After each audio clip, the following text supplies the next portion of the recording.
Bonjour Yann, vous êtes auteur, compositeur, chanteur et multi-instrumentiste. Vous avez fondé le groupe Mojo, qui est devenu célèbre grâce au tube Lady.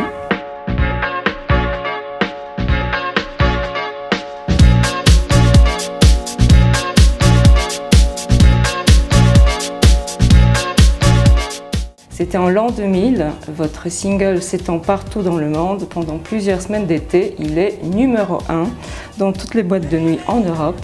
Vous dépassez Madonna. Ensuite, votre tube va en Asie, en Amérique, partout. Et vous pensiez vendre quelques milliers peut-être d'exemplaires. Finalement, c'est 2 millions qui sont vendus. À l'âge de 22 ans, vous devenez célèbre dans le monde entier. Vous aviez le vertige? En fait, on pensait à rien de tout, on faisait juste de la musique avec un ami, avec Romain Tranchard, on était le groupe, on était deux, Romain et moi. Et en fait, une fois qu'on avait fini ce morceau, oui, effectivement, il pensait le donner à un tout petit label qui vendrait 2-3 000 disques.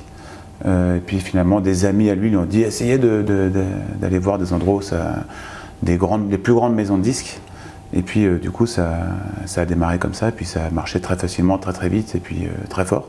Quand c'est arrivé, ouais, moi j'étais encore dans mon école de musique, je composais dans mon coin, etc. Mais j'étais encore étudiant dans ma tête, donc du coup je savais pas, j'avais encore jamais essayé de marcher. J'avais jamais essayé de démarcher des pros, etc. ou de faire carrière. Donc en fait la carrière est arrivée avant que j'ai le temps de la demander. Donc, ouais, voilà, c'est tombé du ciel, comme on dit. Voilà. Alors, donc vous êtes d'un coup lancé mondialement, complètement mondialement. D'ailleurs, la plupart des gens pensent que vous êtes anglais. Ouais. Vous croyez à la bonne étoile, et pourtant, vous étiez quand même déjà en quête de quelque chose de spirituel, de Dieu, de la vérité. Vous n'étiez pas croyant à l'époque? En fait, déjà depuis tout petit, je crois, moi je dirais c'est peut-être un bénéfice qui découle logiquement du baptême. Et après, je vois qu'il n'est pas si répandu que ça, c'est-à-dire qu'en fait j'avais une notion, comme une science, qu'il y avait un regard qui était porté sur moi et sur chacune de mes actions, et dans mes propres pensées, etc. Qui était ce qu'aujourd'hui j'identifierais comme peut-être être le Père, c'est-à-dire enfin, voilà, une présence de... Je savais que Dieu était là et regardait le film de ma vie et savait tout ce qui se passait en moi et mieux que moi, parce que c'est un regard d'adulte et pas le regard de l'enfant qui lui est un peu confus dans ce qui lui arrive. Mais donc c'était quelque chose d'assez anonyme, donc je savais qu'il y avait une présence. J'ai jamais ressenti un athéisme total, même si du coup c'était un petit peu anonyme, donc c'était pas là tout le temps. Ça se révélait à des moments clés où je me dis tiens là il y a un moment important, donc ça correspond un peu à la bonne étoile à laquelle on fait appel ou à laquelle on repense quand il se passe des choses importantes dans notre vie. Mais sinon, voilà, c'était juste cette présence-là. Et c'est que plus tard, il y a à peine quelques années, que je me suis dit mais qui est-il, ce Dieu en lequel je crois? Puis des gens me disaient oh tu crois en Dieu, mais alors t'es quoi? Enfin c'est quoi là? Puis je me disais c'est vrai que j'ai pas de réponse à tout ça. Cherchons un petit peu qui est ce bienfaiteur, parce que j'ai beaucoup de raisons pour lesquelles j'ai envie de le remercier dans ma vie. Et je l'ai reconnu en découvrant ce qui en était révélé par la religion catholique. Comment est-ce qu'il y a eu un déclic? Vous avez lu quelque chose? Vous avez écouté quelque chose? Ou c'était un cheminement doux? C'est un petit peu confus, on en parle, enfin j'en parle souvent pour essayer justement de me rappeler un peu de ça. C'est un petit peu confus. La culture dans laquelle je suis né déjà a facilité évidemment le pont vers le Dieu catholique. J'avais un émerveillement à un moment donné, pour certains, un petit peu comme Saint Ignace de Loyola, lui qui a été converti par la lecture des livres des saints. Je sais que à un moment donné, voilà, je lisais un livre d'histoire, parce que je me disais, je suis nul en histoire, j'y connais rien, un peu comme malheureusement beaucoup de gens aujourd'hui, j'y connais rien, j'ai lu Jacques Bainville, et quand c'est arrivé à Jeanne d'Arc, je me disais, tiens, comment vont-ils raconter la vraie histoire de Jeanne d'Arc? Comment est-ce qu'ils vont la démystifier? Comment est-ce que je vais comprendre qu'en fait, tout ce qu'on raconte sur elle, c'était en fait un peu un folklore réarrangé? Et quand j'ai vu que c'était vraiment, réellement une jeune fille de 14 ans qui avait entendu des voix qui lui disaient de libérer la France d'une situation qui paraissait désespérée, et qui l'a fait, donc par un chemin un peu plus compliqué que ça, mais quand j'ai vu que c'était vraiment ça, c'est pas démystifié en fait, c'est vraiment ça. Et du coup j'ai lu pas mal de choses sur Jeanne d'Arc, différentes bios, je vois dans les brocantes et tout, et c'était déjà un pas vers une admiration envers ce que pouvaient faire les saints, c'est-à-dire qu'est-ce qu'elle répond dans cette situation, comment elle réagit. Ah, tiens, quand les Anglais l'insultent, elle se met à pleurer. Je dis, mais c'est évident qu'ils l'insultent, mais quand même, ça lui faisait du mal. Enfin, j'étudiais tout ça, quoi. Et je trouvais ça très très beau. Et puis ensuite, un petit peu de philosophie chrétienne avec Gustave Thibon, que j'ai découvert par hasard, un documentaire. Plusieurs choses qui m'ont amené à admirer vraiment la sagesse chrétienne catholique. Et ensuite j'ai regardé les protestants, j'ai regardé d'autres courants pour voir un peu, et puis je dis oh non, c'est pas ça, non, c'est lui, oui, c'est bien ça. Et à chaque fois que j'entendais une nouvelle vérité catholique, c'était mais c'est inespérément beau, et je savais que c'était vrai avant. Ce sentiment que beaucoup décrivent quand on découvre vraiment la vérité, c'est comme un voile qui s'enlève sur quelque chose qu'on savait déjà, ça confirme quelque chose qu'on savait déjà mais qu'on n'osait pas croire pleinement parce que peut-être d'autres possibilités, d'autres options. Et puis voilà, progressivement ensuite, c'est devenu de plus en plus pratiquant jusqu'à maintenant, voilà, aller à la messe, aller à l'adoration, prier, faire communier, tout ça, quoi. Qu'est-ce qui a changé dans votre musique? Qu'est-ce que vous voulez maintenant chanter? La musique, c'est vrai, surtout la musique moderne, c'est un domaine un petit peu, c'est délicat parce que disons que les valeurs les plus communes, c'est un petit peu la valeur de transgression, je suis un rebelle, je suis un bad boy, et le plus on va là-dedans, le plus on obtient l'estime et le plus on a de chances justement d'être vu comme ah ça va marcher, ça va le faire. Et du coup, j'ai regardé même derrière moi les musiques que j'ai fait dans le passé, et avec une grande joie, j'ai constaté que dans mes paroles, etc., il y avait déjà une recherche de Dieu, et du Dieu que je connais aujourd'hui. C'est-à-dire, j'ai pas de chanson dont je me serais mis volontiers à rougir si ça avait été le cas.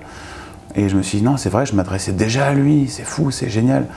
Mais du coup, maintenant, c'est consciemment et lucidement que je fais de la musique à sa gloire, à lui. Alors j'essaie d'être un petit peu subtil, c'est-à-dire je ne pense pas avoir la vocation de faire des chants religieux, de faire des chants pour un peu comme les chants de l'Emmanuel ou des choses comme ça. Moi je suis un peu plus relié au monde, comme on dit, et du coup j'essaie de mettre un peu de sa présence de manière un peu subtile, qui fait que voilà, on ne sait pas forcément que c'est lui de manière évidente, de manière forcée, obligée, mais c'est bien de lui dont on parle. Quel est votre regard aujourd'hui sur votre talent? C'est vrai que j'ai eu des facilités dans la musique, je m'en suis rendu depuis tout jeune. Et j'ai toujours vu, constaté avec certitude que c'était un don.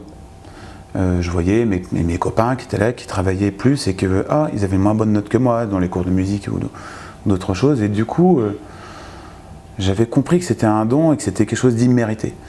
Et c'est marrant, avant même donc de connaître la doctrine catholique, je m'étais dit ça, je m'étais dit, si j'en fais orgueil, ça me sera retiré. Et il faut que ce soit comme ça et ce serait juste. Et il faut que je fasse très attention à ça. Parce que c'est vrai que c'est un don, mais comme beaucoup de gens ont je pense que d'ailleurs que chacun a des dons, qu'il les ait découverts ou pas. Et sans Dieu, on est très tenté de se dire, waouh, j'ai fait ça. Et oui, je suis donc je vaux ça. Alors qu'en fait, tout nous est donné d'un autre. Et aujourd'hui, maintenant, je sais qu'effectivement, c'est un don qui est donné de Dieu. Je dois l'en remercier. Je sais qu'il a le pouvoir de me le retirer demain.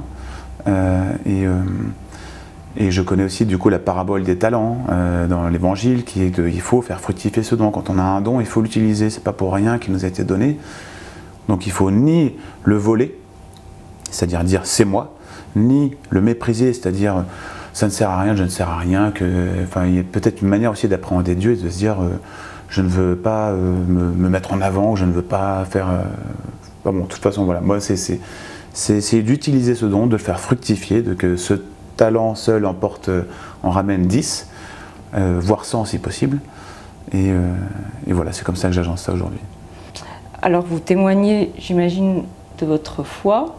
Est-ce que vous le faites facilement dans le milieu de la musique, dans votre milieu des musiciens, dans votre entourage professionnel. Est-ce que c'est facile? J'en parle autant que possible, ce qui est bien trop peu à mon goût, parce que voilà, dans l'univers musicien, il y a un retour au spirituel, mais très autodidacte, c'est-à-dire c'est un mélange d'un peu d'hindouisme, de bouddhisme. Le catholique, c'est un peu...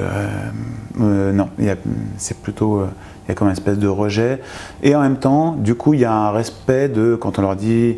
Quand on leur parle de Dieu, ils sont peut-être moins agressifs qu'ils auraient pu l'être dans les années 80, 70, l'époque où c'était vraiment très anti-Dieu. Et du coup, ils sont respectueux, un peu... ouais, c'est pas, ça va faire un effet bizarre, mais du coup, ils écoutent ces choses-là, ils sont toujours très désarçonnés. Ça va très vite vers les sujets tabous par rapport à la religion catholique. C'est-à-dire pourquoi vous êtes, qu'est-ce que vous avez contre le mariage gay, qu'est-ce que vous avez contre l'avortement, ça va tout de suite sur ces sujets-là qui sont. Et il faut réussir. Vous essayez de répondre. Ah bah du coup, je suis obligé, parce qu'à chaque fois, je suis confronté tout de suite au sujet qui fâche, quoi. Pourquoi elle met l'église, mais tout ça c'est fait pour tirer de l'argent, tout ça. Enfin, et du coup, il faut que je me forme, parce que je suis vraiment lâché dans un milieu qui est pas du tout, enfin qui est plutôt hostile un peu à tout ça, mais qui en même temps veut comprendre. Et du coup, je suis ravi de faire ça. Je trouve qu'on n'évangélise pas assez justement les athées.